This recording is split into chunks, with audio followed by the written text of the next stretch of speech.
Friends, स्वागत है आपका मेरे यूट्यूब चैनल पर। आज हम लोग जो 3 फरवरी को केमिस्ट्री का एग्ज़ाम हुआ है उसके कुछ ऑब्जेक्टिव को देख रहे हैं। हालांकि कुछ जल्दीबाजी में बता रहा हूं, तो एक आध मिस भी करे तो नज़रअंदाज करिएगा, आप सही उत्तर खोज लीजिएगा, लेकिन मैक्सिमम सही है इसकी गारंटी है। चलिए, अगर आपको अच्छा लगे तो मेरे चैनल को सब्सक्राइब करिएगा, दोस्तों के बीच शेयर करें। चलते हैं पहले प्रश्न की ओर। पहला है हमारा, निम्नलिखित में से कौन कार्बोहाइड्रेट प्रकृति में प्रचुर मात्रा में पाया जाता है? तो प्रकृति में जो प्रचुर मात्रा में पाया जाता है वो है हमारा सेलुलोज। बढ़ते हैं अगले प्रश्न की ओर। निम्नलिखित में से कौन डाइसैकेराइड दूध में उपस्थित रहता है? तो दूध को आप जानते हैं, दूध में रहता है लैक्टोज। आगे बढ़िए। 3 नंबर जो प्रश्न है कि विटामिन ए का रासायनिक नाम, तो विटामिन ए का जो रासायनिक नाम है वो रेटिनॉल है, आपको पता होगा। बढ़िए आगे। निम्नलिखित में से कौन सा विटामिन जल में घुलनशील है? तो है बी और सी। निम्नलिखित में से किस में इंसुलिन स्रावित होता है? इंसुलिन अग्नाशय में निकलता है, पैनक्रियाज में। बढ़ते हैं अगले प्रश्न की ओर। विटामिन ई की कमी से कौन सा रोग होता है? तो जनन शक्ति में कमी होती है। प्राकृतिक रबर का किसका बहुलक है? तो आइसोप्रीन का है। CH3 इसका जो IUPAC नाम आप ढंग से देखिएगा, इसका हो जाएगा आपको 2 इथाइल है ना, तो एक काम करिए, लॉन्गेस्ट कार्बन चेन ये हो गया आपका, तो 2 ब्रोमो 2 मेथिल प्रोपेन। इसका जो उत्तर होगा यही होगा, 2 ब्रोमो 2 मेथिल प्रोपेन। आगे बढ़िए। अगला जो है हमारा वो है आपको एल्किल हाइलाइड का उपयोग निम्नलिखित में से किसके निर्माण में होता है? तो एल्किल हाइलाइड का उपयोग इनमें से सभी के निर्माण में होता है। डी नंबर उत्तर होगा, इनमें से सभी के निर्माण में होता है। इसके बाद निम्नलिखित में से किस यौगिक का शून्य द्विआघूर्ण है?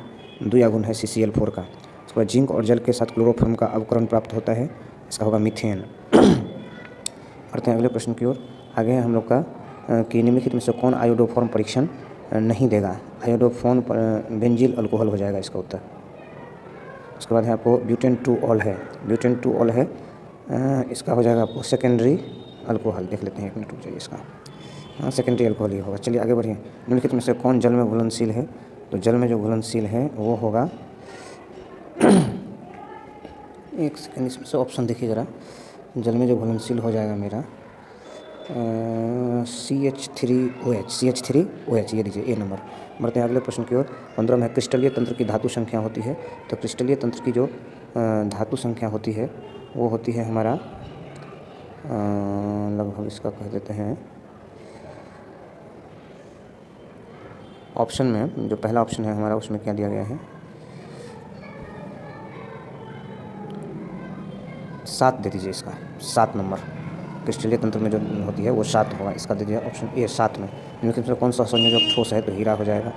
किस धातु का खष्ट, तो ये वाला जो है थोड़ा क्वेश्चन इसमें कटा हुआ है, लेकिन इसका जो आंसर हो जाएगा वो हो जाएगा 12 नंबर। उसके बाद बढ़िए आगे। निम्नलिखित में से कौन आदर्श घोल है? नहीं है। आदर्श घोल जो नहीं है वो आपको लिखना है, तो इसका हो जाएगा क्लोरोफॉर्म और एसीटोन मिला के, ये जो है आदर्श घोल नहीं है। लेकिन से कौन अर्धपारगमी झिल्ली से निकल पाते हैं? तो विलायक के अणु होगा, ये नंबर। आगे बढ़िए। अगला है आपका ये, इसको जो सॉल्व करिएगा तो इसका हो जाएगा उत्तर 0.1 मोलन। निम्नलिखित में से किसका क्वथनांक सबसे अधिक होगा? तो सबसे अधिक जो होगा जल में 1% NaCl का होगा। निम्नलिखित में से संक्रमण तत्व के आयनों में कौन अणुचुंबकीय है? तो Cu2+ अणुचुंबकीय है। आगे बढ़ते हैं हम लोग। अगला है आपको, निम्नलिखित में से किसे मुद्रा धातु कहा जाता है? तो मुद्रा धातु कहा जाएगा आपको Cu, Ag और Au को। इसका हो जाएगा आपको Cu, Ag और Au को, ये नंबर। उसके बाद समन्वय यौगिकों के लिए सबसे महत्वपूर्ण सिद्धांत किसने दिया था? तो ये किसने दिया था? इसका हम पावलिंग, लेविस, बर्नर, स्लेटर, इसको हम थोड़ा देर स्किप करेंगे, आप खोज लीजिएगा। निम्नलिखित में से कौन एक द्विक लवण का उदाहरण है? द्विक लवण का उदाहरण है आपको पोटाशियम। आगे बढ़िए। कहते हैं निम्नलिखित में से कौन बाइडेंटेट लिंगेट है, यही ना, तो इसका हो जाएगा आपको एथिलीन डाइएमीन, एथिलीन डाइएमीन। उसके बाद है आपको इसका Pt का ऑक्सीकरण संख्या, इसका निकालिएगा तो +2 होगा उत्तर। निम्नलिखित में से कौन एक विनाइल हैलाइड है? विनाइल हैलाइड जो है आपको CH3CBr CH2, ये होगा। उसके बाद अगला प्रश्न पर चढ़ते हैं। ये आपको प्रथम कोटि के अभिक्रिया के लिए अर्ध आयु जो है ये हो जाएगा आपको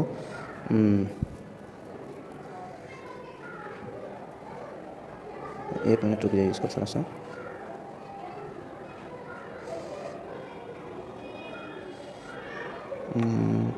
जो स्थिरांक प्रारंभिक समय पर निर्भर करता है, प्रारंभिक समय पर निर्भर करता है। बी नंबर देकर चलिए इसका। हेबर विधि द्वारा अमोनिया का निर्माण जो होता है वो होता है लोहे का महीन पाउडर। उसके बाद बढ़ जाइए आप आगे। कहते हैं निम्नलिखित में से किस विधि से कोलाइडी विलयन का शोधन किया जाता है? तो इसका जो क्या होता है डायलिसिस विधि द्वारा, या अपोहन हिंदी में कह दीजिए, इसको अंग्रेजी में डायलिसिस कहते हैं। इतना के चारकोल द्वारा निम्नलिखित में से इसका जो बनाइएगा जब आप इसका मेरे हिसाब से आ जाना चाहिए आपको उत्तर CO2 दे दीजिए इसका।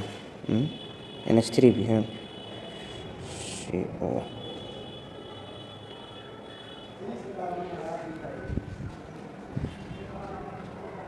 CH3 CH4 बना रहा हूँ इसका, 1 मिनट रुक जाइए।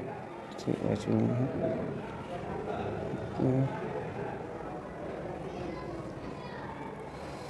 चलिए इसको स्किप करके चलते हैं हम लोग, अभी निकालना पड़ेगा, थोड़ा सा टाइम लगेगा इसमें। अगला बढ़िए कि क्या पॉलीसेकेराइड निम्नलिखित में से किसका अयस्क है, तो इसमें से किसका अयस्क है ये,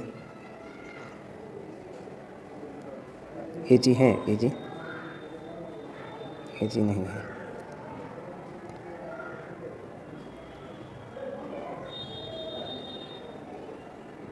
H2CO2 CH4 NH3 है।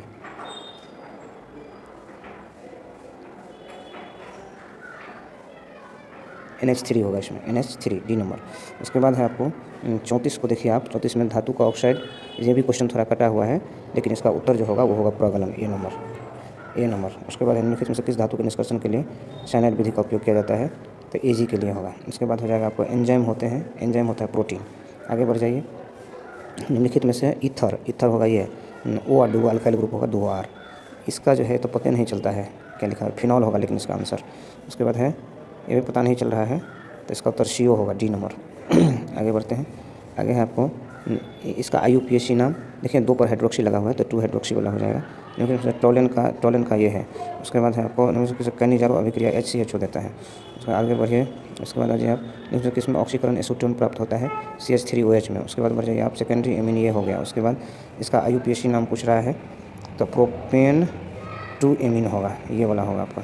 अगला पर चले जाइए आप, पूछ रहा है आपको प्राइमरी एमीन की अभिक्रिया गिरनार्ड, तो इसमें 1 एल्केन हो जाएगा आपका उत्तर। उसके बाद इनके सबसे प्रबलीय क्षार जो होगा वो होगा CH3 NH, B नंबर। उसके बाद निम्नलिखित में कौन हिंसबर्ग अभिकर्मक, तो इसका हो जाएगा, 1 मिनट, हिंसबर्ग वाला में हो जाएगा, इनमें से कोई नहीं है। उसके बाद आ जाइए, जब एसीटामाइड, इसका हो जाएगा आपको एसीटोन। निम्नलिखित में किसमें ईस्टर बंध है, तो टेरिलिन में। उसके बाद नहीं, बैकेलाइट में होगा। उसके बाद है आपको निम्नलिखित में कौन ताप दृढ़ प्लास्टिक है, इसका जो नाइलन 66। उसके बाद कौन पॉलीएमाइड है, पॉलीएमाइड एक का टेरिलिन होगा। 1 मिनट रुक जाइए, इसमें कन्फ्यूजन हो गया।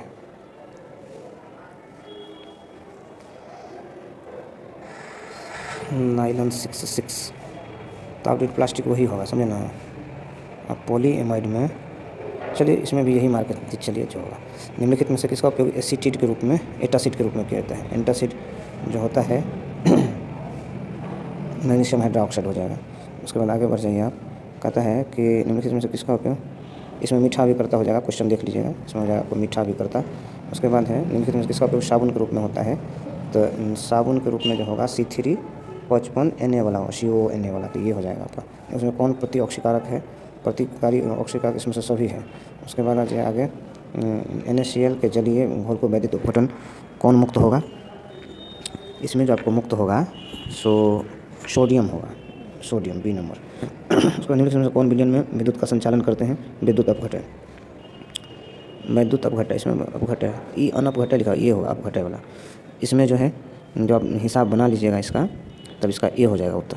उसके बाद होगा आपको बढ़िया आगे, कहते किस चालक तत्व सेल का स्थिरांक होता है, ये होता है आपको L/A, ए नंबर दीजिए, L/A। उसके बाद इसमें जो है सभी होगा उत्तर। उसके बाद आगे बढ़िए, 62 नंबर में जो है इसका जो है हो जाएगा आपको 9 गुना हो जाता है, करिएगा हिसाब 9 गुना हो जाएगा। किस पर निर्भर करता है, वेग स्थिरांक जो है वो ताप पर निर्भर करता है। उसके बाद है आपको लोहे का मुख्य अयस्क है हेमेटाइट। उसके बाद आगे बढ़िए, अगला है आपको किसमें ऑक्सीजन +2 है, +2 जो है वो है आपको F2O में, +2 जो है वो किसमें है, F2O में। कौन रेडियो एक्टिव उत्कृष्ट है, तो Rn है। उसके बाद है आपको निम्नलिखित में से उत्कृष्ट सबसे ज़्यादा यौगिक Xe के द्वारा, रेडियो एक्टिव उत्कृष्ट है आपको बताते हैं Rn, इसमें हो जाएगा Xe। आगे बढ़िए, निम्नलिखित में से कौन ध्रुवीय यौगिक हैं, तो SO2 हो जाएगा। SO2 किसमें है, ए में है ना, तो ए हो जाएगा। कौन सा प्रथम सदस्य है, निकेल हो जाएगा। उसके बाद इसमें हो जाएगा आर्गन 18 3 9, 70 तो हो गया। तो इस तरह से हमने बताने का प्रयास किया है, जल्दीबाजी में बताया गया, एक आध गलत हो तो नज़रअंदाज करिएगा, आप सही उत्तर खोज लेंगे, लेकिन मैक्सिमम उत्तर सही है। Thank you.